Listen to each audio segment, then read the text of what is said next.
inscription du ñaari question ku ne benn question donc ñu yemale ko ci ñëpp ngir yàlla jërë ngeen jëf. Salaamaaleykum, messieurs les ministres, madame la ministre, d'abord, messieurs les ministres. Salaamaaleykum yéen ñëpp. D'abord, dama leen di féliciter pour le travail qui est en train d'être fait. C'est pas évident, vu contexte yi ñu jógee. Féliciter leen tamit pour réalisation yi ngeen fi wax ni dina am ak aussi pour stabilité bi ñu am actuellement ci réew mi. Sama question maa ngi koy laaj monsieur le ministre Déthié Fall. Dama bëggoon xam tey est-ce que ñu ngi envisager def ay infrastructures orthopédiques et traumatologiques yoo xam ni mën nañ ko def ci chaque région ak tamit may laajte est-ce que ñu ngi envisager am aéroport Touba. Merci beaucoup. Merci beaucoup soxna si mi ngi madame ici un très joli costume bleu. Merci beaucoup. Salam alaikum à tout le monde. C'est Migui Maram Ndiaye, Radio Sénégal. Alors, ma question, c'est pour le ministre Olivier Boucal et ça concerne la question de la retraite. Gis nañ ni c'est une question qui revient souvent dans les plateformes revendicatives. Ñenn ñi tey bëgg nañ mu dem 65 ans xam nañ ni 60 ans la nekk tey jii. Est-ce que lan mooy position officielle bu état bu Sénégal est-ce que tey dañoo nekk ci tànku yóbbu ko 65 ans pour ñëpp ou pas parce que am na ñi nga xam ni dañoo bëgg mu doon loo nga xam ni c'est optionnel te gisoon nañ ni récemment le président de la République doon sàkku également benn étude bi nga xam ni day dem ci système de retraite. Merci beaucoup. Merci Migui madame. Une dernière, madame là-bas au centre. Fari maa ngi jégalu soxna si derrière peut-être quand il y aura un deuxième lot là-bas. Lala dama la fàtte baal ma àq. Bonsoir, c'est Mélanie Sambou, je suis journaliste à Walfadjri. En fait, ma question c'est pour le ministre de la Santé. En fait, monsieur le ministre, on voit que l'alliance syndicale Andu Gueusseum poursuit son mouvement d'humeur avec un 9e plan d'action. Les syndicalistes demandent l'application des accords résiduels et déplorent aussi votre silence. Alors, quelle réponse vous leur donnez aujourd'hui? Wow, dernière pour Lala, pour corriger ma faute. Sinon, je risque de ne pas sortir de la salle.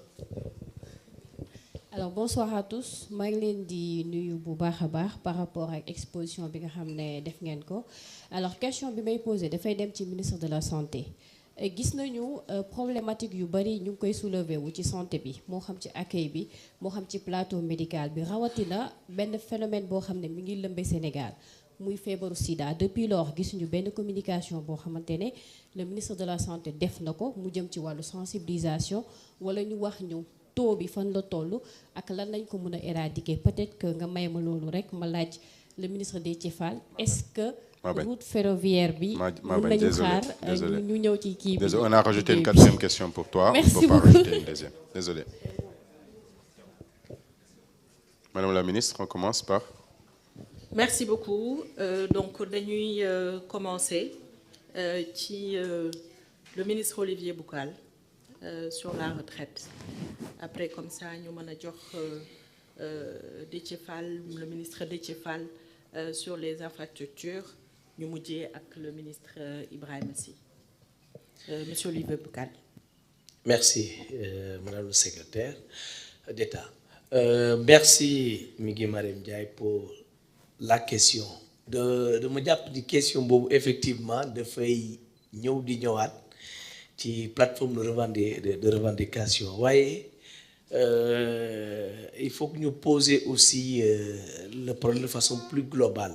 Parce que damay faral di rappeler chaque fois syndicalistes yi am na ay revendications yoo xam ne quand on voulait porter du loo xamante ni dafay laal benn secteur socio-professionnel dafay laal le système de façon globale.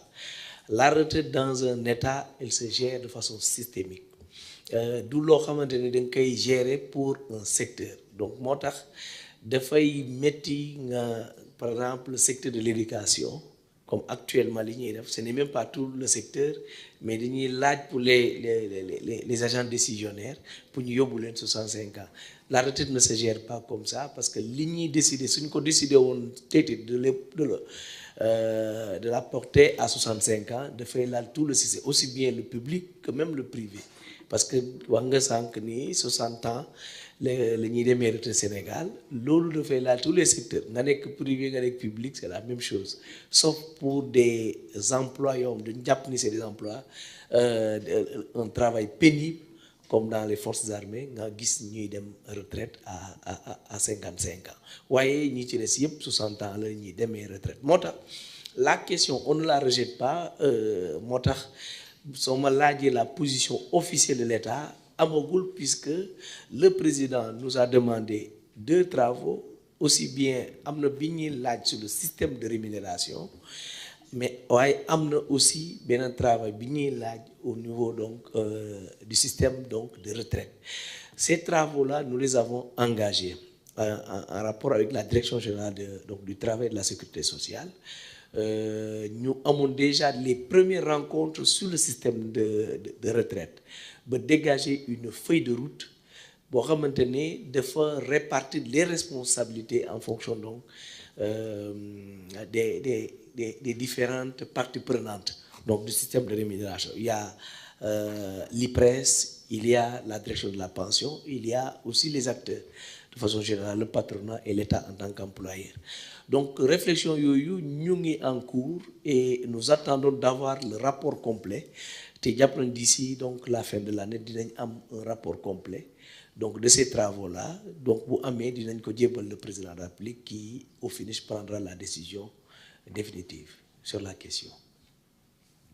Très bien, merci beaucoup monsieur le ministre. Donc ñu jàll ci infrastructure question bi nga xamante ni moom moo fi wàcc monsieur le ministre Déthié Fall.